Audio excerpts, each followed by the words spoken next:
Hello friends, welcome back to my channel. I hope you're all enjoying my recipes. If you haven't subscribed to my channel yet, please do subscribe and do not forget to press the bell icon for new updates.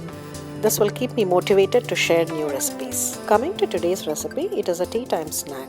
We all love to munch something while having our tea or coffee, right? This is the perfect snack which is so simple to prepare within 10 minutes. So it is the Khara Boondi Mixture, which is a very spicy and yummy snack.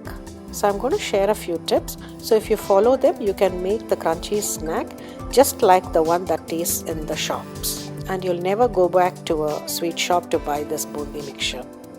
So let's get started. These are all the ingredients you'll need to prepare the batter. Sift chickpea flour and rice flour into a bowl. To this add salt, a pinch of cooking soda, quarter teaspoon turmeric powder, half a teaspoon red chilli powder, and a pinch of Asafoetida. You can adjust red chilli powder to suit your taste. Mix well until combined. Gradually add water and whisk to a smooth batter. The consistency of the batter should be neither too thick nor too runny. To test the consistency of the batter, you can dip the stem of a spoon into the batter and let a few drops fall into the hot oil. If the boondi turns out in round shape, then that's perfect. If the boondis are flat, it means the batter is too watery. So to fix that, add 1 to 2 tablespoons of besan or gram flour and mix well. On the other hand, if the boondis have tails, then the batter is too thick.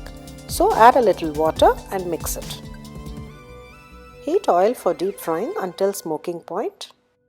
Take a perforated ladle as shown, hold it over the oil and pour a ladle full of batter and spread as shown in the video. The boondi will fall drop by drop. As far as possible, try to avoid tapping the ladle.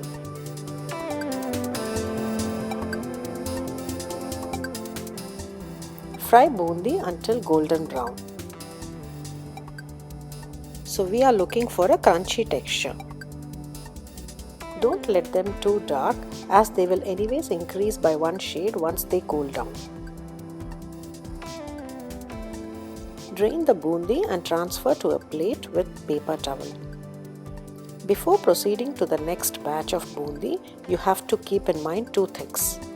1. Wipe the bottom of the ladle to ensure no batter is blocking the holes of the ladle. And 2. Oil should heat up to smoking point before you make next batch of boondi. Don't worry if you get clusters of boondi. They will separate once they fry. Continue and keep going until the batter is all done. Drain and set them aside. Turn off the heat and add curry leaves into hot oil. Drain out immediately once they turn crisp and add to the boondi. You can also crush and add. Add some peanuts and cashew nuts and fry them to golden brown. The oil will be hot enough to fry the nuts. Remove the fried nuts and add them to the boondi.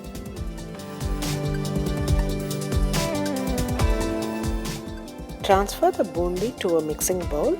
Add quarter teaspoon chili powder and salt to taste. Optionally, you can also add quarter teaspoon of coriander powder and jeera powder. Toss well and combine.